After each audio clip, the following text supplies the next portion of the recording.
Giờ có khách. Rất chào khách. Cái cắt cánh.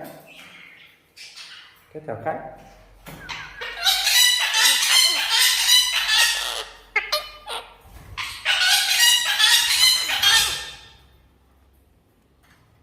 Chào khách. Cái chào khách. Cái chào khách. Chào cái cắn à. Cái chào khách.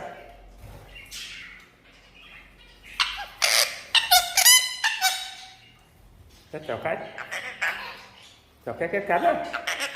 Chào cái cánh á. Cái chào khách. Chào khách. Cái chào khách.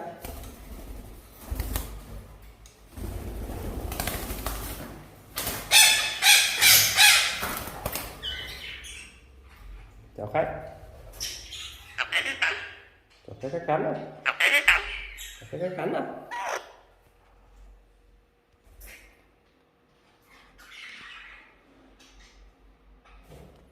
Chào khách. Chào khách.